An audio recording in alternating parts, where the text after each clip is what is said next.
जय हिंद। आइए समझते हैं प्रश्नावली 6.4 पर आधारित कुछ थ्योरम है, जिस थ्योरम को आज हम प्रूव करेंगे। तो देखिए यह थ्योरम है, दो समरूप त्रिभुज के क्षेत्रफल का अनुपात संगत भुजाओं के अनुपात के वर्गों के बराबर होते हैं। तो सबसे पहले आपको बोला गया दो समरूप त्रिभुज बनाइए। एक त्रिभुज जो है ABC है और एक त्रिभुज मान के चलिए PQR है। इन दोनों त्रिभुज में बोला जा रहा है ये दोनों त्रिभुज समरूप है, तो इसके क्षेत्रफल का अनुपात संगत भुजाओं के अनुपात के वर्ग के बराबर होते हैं। तो आप जानते हैं कि कोई भी थ्योरम को प्रूव करने के लिए मिनिमम 3 स्टेप होता है। वह 3 स्टेप का फॉलो करते हुए मैक्सिमम 4 स्टेप हम थ्योरम को प्रूव करते हैं। तो देखिए, तो वह 4 स्टेप क्या है? सबसे पहले दिया हुआ सिद्ध करना, इसके बाद रचना, इसके बाद प्रमाण। तो सबसे पहले दिया हुआ में हम उन चीज को लिखते हैं जो स्टेटमेंट के शुरू में बोलता है। दिया हुआ है कि त्रिभुज ABC समरूप त्रिभुज PQR, दिया हुआ है त्रिभुज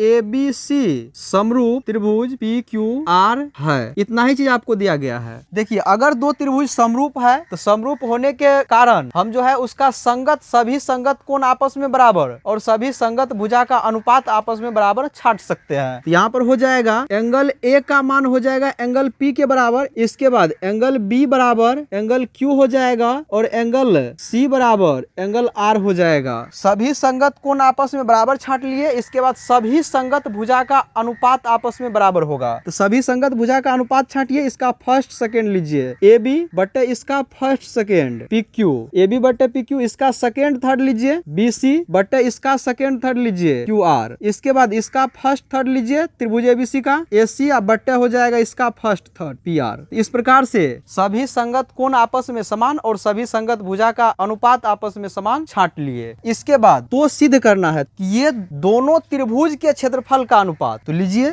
एरिया ऑफ त्रिभुज ABC, एरिया ऑफ त्रिभुज ABC कहने का मतलब हुआ ABC का क्षेत्रफल। अब बट्टे ले लीजिए, अनुपात बोल रहा है इसीलिए बट्टे, एरिया ऑफ त्रिभुज PQR बराबर इनके संगत भुजाओं के अनुपात के वर्ग के बराबर होते हैं। तो संगत भुजा ये हो गया AB का संगत भुजा PQ, यही आप जो छाटे यही संगत भुजा का अनुपात है, इसी का आप क्या कीजिए वर्ग कर दीजिए सभी पक्ष में और उसके बराबर होते हैं। यही है आपको सिद्ध करने के लिए। कहने का मतलब AB बट्टे PQ, इसके बाद BC बट्टे QR और AC बट्टे PR के अनुपात के वर्गों मतलब सभी पर वर्ग कीजिए, इस पर भी वर्ग, इस पर भी वर्ग, इस पर भी वर्ग। इसके बाद सभी के बीच में बराबर का संबंध होगा। सिद्ध करना में यही नहीं बोल रहा है कि दो समरूप त्रिभुज के क्षेत्रफल का अनुपात, क्या कि ये एरिया ऑफ त्रिभुज ABC लिए अब बट्टे एरिया ऑफ त्रिभुज PQR ले लीजिए। इसके बाद अनुपात जो है संगत भुजाओं के, तो संगत भुजा आप छाटे हैं पहले भी, तो यही से इसको लिख दिया और सभी पर वर्ग कर दिए, क्योंकि यहाँ पर वर्गों बोल रहा है। वर्गों का मतलब होता है बहुवचन में है, वर्गों का मतलब होता है सभी पर वर्ग कर दिए। इसके बाद रचना ले लेंगे और रचना के बाद ले लेंगे प्रमाण। रचना में अगर जरूरत पड़ेगा तो करेंगे, नहीं पड़ेगा तो वैसे खाली रहेगा। इसके बाद देखिए प्रमाण से सवाल बनाना स्टार्ट करेंगे। अब देखिए यहाँ पर जो आप एरिया निकालिएगा त्रिभुज का, तो वहां पर क्या होगा, ऊंचाई की जरूरत होगा, क्योंकि आप जानते हैं त्रिभुज का क्षेत्रफल बराबर होता है 1/2 गुना आधार गुना ऊंचाई। तो यहाँ पर तो ऊंचाई नहीं है, तो किसी एक शीर्ष से किसी एक भुजा पर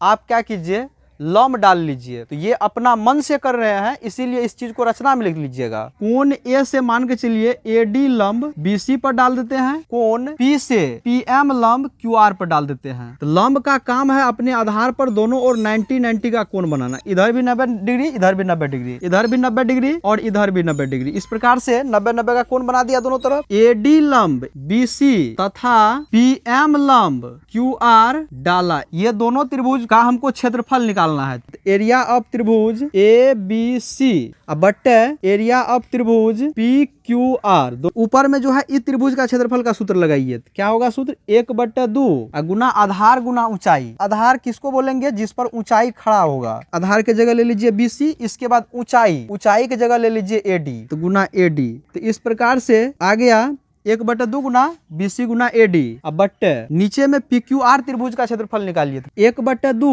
गुना आधार के जगह पे यहाँ पर हो जाएगा QR, चूंकि आप QR को आधार बनाए हैं इसीलिए यहाँ ले लेंगे QR और गुना हो जाएगा PM। तो इस प्रकार से 1/2 से 1/2 कट जाएगा, तो क्या हो गया, इस प्रकार से आ गया एरिया ऑफ त्रिभुज ABC बट्टे एरिया ऑफ त्रिभुज PQR बराबर BC गुना AD बट्टे QR गुना PM। तो ये हो गया का समीकरण नंबर फर्स्ट। हमको लाना है BC बट्टे QR का। देखिए यहाँ पर BC बट्टे QR तो लाना है, ठीक है। एरिया ऑफ त्रिभुज ABC बट्टे एरिया ऑफ त्रिभुज PQR लाना है, ये भी ठीक है। BC बट्टे QR लाना है, BC बट्टे QR है यहाँ पर, ये ठीक है। लेकिन AD बट्टे हमको PM नहीं लाना है। अगर कहीं ना कहीं AD बट्टे PM का मान BC बट्टे QR के बराबर आ जाए तो हम लिख सकते हैं AD बट्टे PM के जगह पर BC बट्टे QR। जैसे ही यहाँ पर BC लिखेंगे, यहाँ पर QR लिखेंगे तो BC गुना BC हो जाएगा BC स्क्वायर, इसके बाद QR गुना QR हो जाएगा QR स्क्वायर। तो एक पक्ष के बराबर हम जा सकते हैं, इतना से इतना हम जा सकते हैं। तो अब किसी न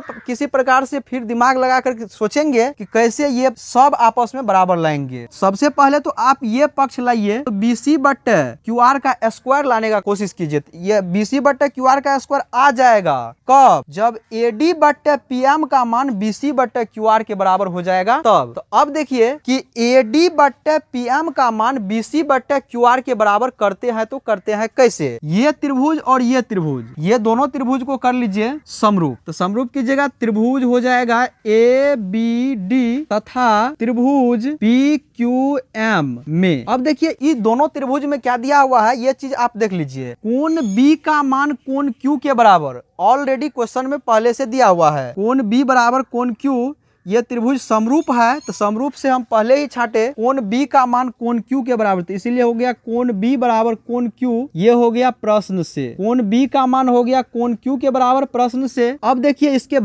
बाद कोण D, तो D पर डबल एंगल बन रहा है इसीलिए इसको इंडिकेट करके लिखिए ADB बराबर एंगल हो जाएगा PMQ बराबर हो जाएगा आपको 90 डिग्री। तो ये हो गया रचना से। दो त्रिभुज में देखिए दो संगत कोण आपस में बराबर हो गया, ये हो जाएगा AA समरूपता। तो ऊपर में से AA समरूपता, ऊपर में से त्रिभुज ABD समरूप त्रिभुज। दूसरा का नाम ध्यान से लिखिए। अगर B कोण है Q के बराबर तो B को आप यहाँ पर 2 नंबर में लिए हैं तो उधर भी आप Q को 2 नंबर में ले लीजिए। इसके बाद देखिए D एंगल है M के बराबर, तो D को इधर 3 नंबर में लिए हैं तो उधर भी M को आप 3 नंबर में लीजिए। इसके बाद बचा हुआ कोण बचे हुए जगह पर हो जाएगा तो P चल जाएगा 1 नंबर पर। इस प्रकार से आपका आ गया कि ABD या समरूप त्रिभुज PQM। तो जब समरूप आ गया, तो समरूप आ जाने के बाद क्या करेंगे, आपको संगत भुजा का अनुपात छाटना है। क्योंकि यहाँ पर भुजा का अनुपाते लेकर के हमको ये क्वेश्चन नहीं बना था, तो यहाँ पे क्या करते हैं संगत भुजा का अनुपात छाट लीजिए। पहले हो जाएगा AB बट्टे इसका फर्स्ट सेकेंड, AB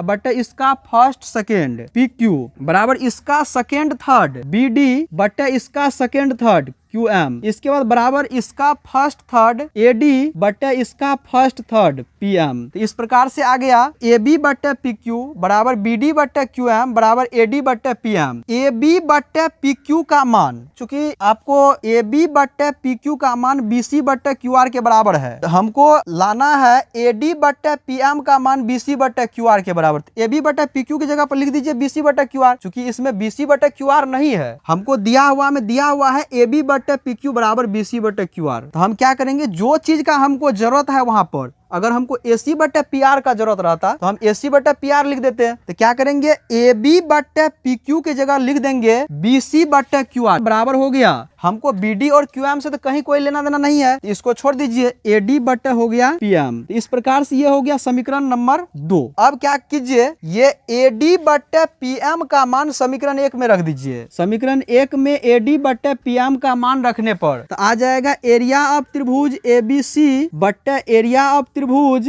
PQR बराबर BC गुना AD की जगह पर आ जाएगा आपको BC, QR तो पहले से है, इसके बाद PM के जगह पर भी आ जाएगा QR। अब देखिए BC गुना BC ऊपर में कीजिएगा तो स्क्वायर आ जाएगा। तो एरिया ऑफ त्रिभुज ABC बट्टे आ गया एरिया ऑफ त्रिभुज PQR बराबर BC गुना BC आ जाएगा आपको BC का स्क्वायर, QR गुना QR का स्क्वायर। तो इस प्रकार से आ गया एरिया ऑफ त्रिभुज ABC बट्टे एरिया ऑफ त्रिभुज PQR बराबर, ऊपर भी स्क्वायर है नीचे भी स्क्वायर है, इसको संपूर्ण का स्क्वायर लिख सकते हैं C बट्टे QR का होल स्क्वायर। ये हो गया समीकरण नंबर 3। अब देखिए ये समीकरण 3 तक आ जाने के बाद क्या करेंगे, देखिए अभी तक आपको लाना है एरिया ऑफ त्रिभुज ABC बट्टे एरिया ऑफ त्रिभुज PQR आ गया, एरिया ऑफ त्रिभुज ABC बट्टे एरिया ऑफ त्रिभुज PQR लाना है BC बट्टे QR का संपूर्ण का स्क्वायर, BC बट्टे QR संपूर्ण का स्क्वायर आ गया। लेकिन ये पक्ष और ये पक्ष नहीं आया है। देखिए चूंकि दिया है ए बी बट्टे पी क्यू बराबर बी सी बट्टे क्यू आर बराबर ए सी बट्टे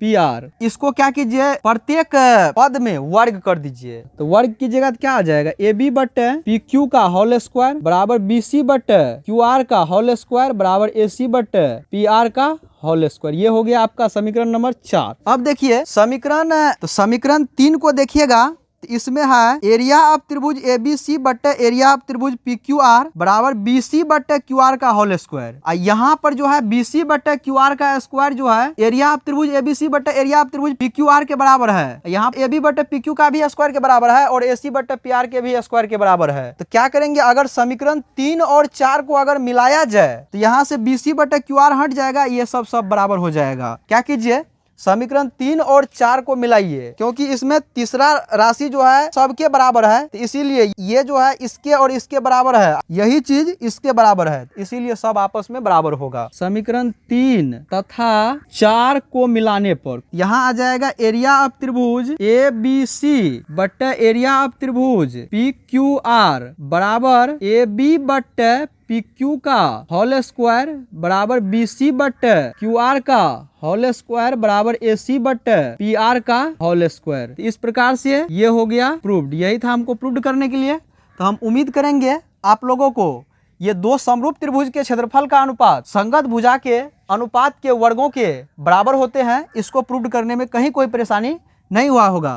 तो मिलते हैं फिर नेक्स्ट वीडियो में, तब तक के लिए जय हिंद।